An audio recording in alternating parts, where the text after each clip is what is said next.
Iraq के बसरा में गिरा इजरायली ड्रोन, खबर आ रही है अल दिब्स इलाके में ड्रोन गिराने की खबर है। ड्रोन गिरने के बाद जोरदार धमाका हुआ है।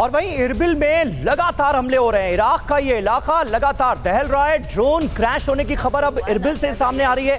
ड्रोन क्रैश होने के बाद देखिए कैसे लगी है आग।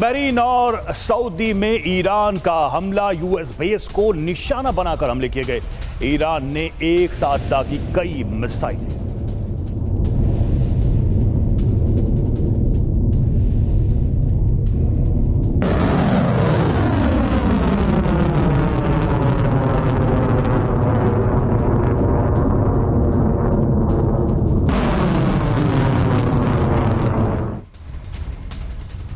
और ईरानी नेवी के पोत पर भी हमला हुआ है। हमले के बाद इस पोत में विस्फोट हो गया, धमाका हुआ।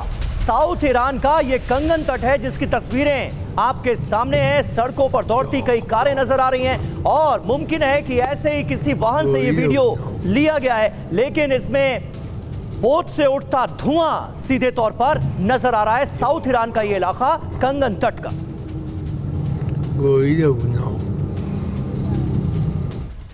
और अभी ईरान का बड़ा जवाबी हमला। जी हां, 1 टन वॉरहेड वाली मिसाइल दागी है। यूएस इजराइल के ठिकानों को टारगेट किया गया है इस मिसाइल के जरिए।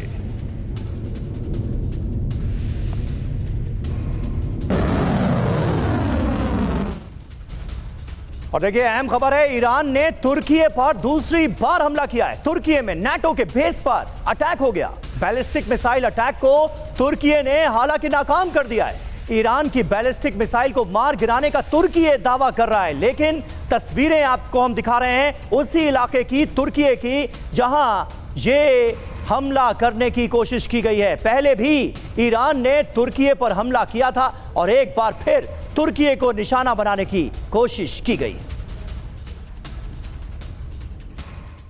तो सवाल यही है कि ईरान जंग में नाटो की क्या एंट्री हो जाएगी? हुआ क्या है, सबसे पहले ये देखिए। तुर्की में नाटो सैन्य बेस पर हमला हुआ है। बैलिस्टिक मिसाइल से ईरान का हमला हुआ है और इंसरलिक एयर बेस को निशाना बनाया गया। तुर्की के हवाई क्षेत्र में मिसाइल घुसी है। पूर्वी भूमध्य सागर में मिसाइल को मार गिराया। एयर बेस से करीब 150 किलोमीटर दूर गिरी है ये मिसाइल। यह हमला हुआ क्यों? तो इंसरलिक एयर बेस पर अमेरिकी सैनिक तैनात हैं। अमेरिकी सैनिक को टारगेट करके यह हमला किया गया। आगे क्या हो सकता है?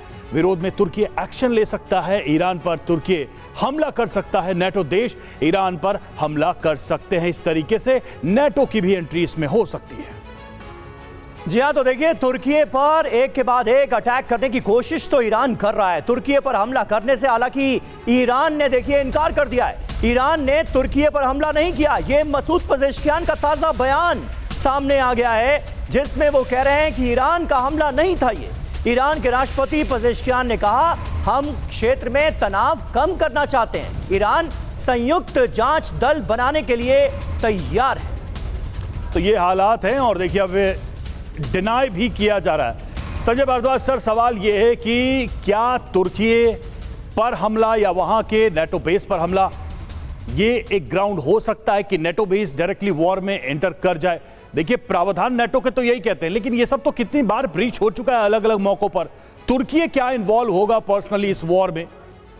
देखिए रवि, 2 हमले जो हैं वो बिल्कुल एक तरीके से ये दर्शाते हैं कि ईरान का एक्चुअली मकसद क्या है। एक तो अजरबैजान पे हुआ और दूसरा जो तुर्की पे हुआ।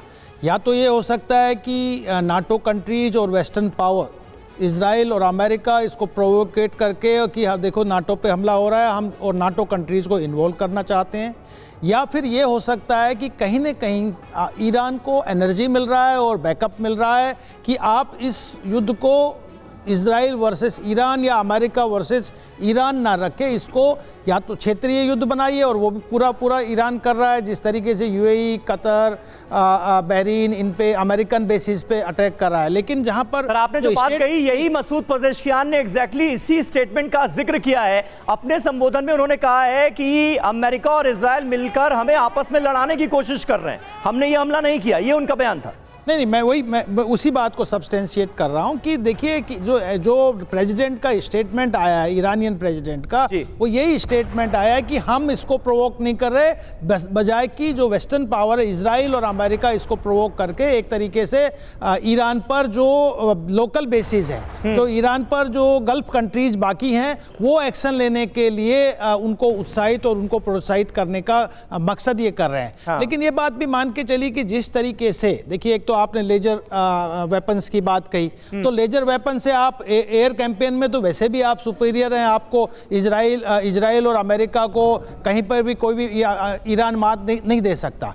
तो ये बात मुझे कहीं अंदेशा लग रहा है कि ईरान को भी पूरा का पूरा एक बैकअप या तो चीन से मिल रहा है, इंटेलिजेंस तो निश्चित रूप से मिल रहा है, जिस तरीके से टारगेटेड अप्रोच ईरान कर रहा है तो निश्चित रूप से उनको कोई सूचना और जानकारी मिल रही है, या ये चाहते हैं कि जो वॉर है ये दो फ्रंट पे हो। एक तो जो यूक्रेन वॉर चल रहा है, रशिया इसमें इन्वॉल्व है, और दूसरी तरफ अगर ईरान में भी वॉर होता है तो नाटो का जो पावर है वो डाइल्यूट होगा, दो जगह डाइल्यूट होगा। और इसमें मुझे लगता है कि जो रॉक पावर्स जिसको हम कह रहे हैं कि एक अलायंस क्रिएट हो रहा है रशिया का, चाइना का और ईरान का, ये अपने आप को ज़्यादा डिटर कर पाएंगे, और अमेरिका और इजराइल जो एक तरीके की सुपरमेसी की बात कर रहे हैं उस पर एक लगाम लगाने का प्रयास है। ठीक बात है सर, और ये खबर बार बार आ रही है कि रूस की तरफ से भी इंटेलिजेंस मुहैया कराया जा रहा है, यानी यूक्रेन में अमेरिका ने रूस को जो स्वाद चखाया था, अब वही स्वाद चखाने की कोशिश व्लादिमीर पुतिन कर रहे हैं ट्रंप को, ईरान की मदद करके, ईरान को इंटेलिजेंस प्रोवाइड करके। और देखिए, सऊदी अरब को अमेरिका का बड़ा प्रस्ताव सामने आया है, सऊदी अरब को रक्षा समझौते का प्रस्ताव दिया गया है, हम आपके लिए युद्ध लड़ेंगे, ये यूएस सीनेटर की तरफ से कहा गया। ईरान ने हमला किया तो हम मिलकर लड़ेंगे। सऊदी अरब से अमेरिका की ये गुजारिश कि हम आपके लिए युद्ध करेंगे, ये भरोसा दरअसल दिलाया गया है लिंडसे ग्राहम की तरफ से।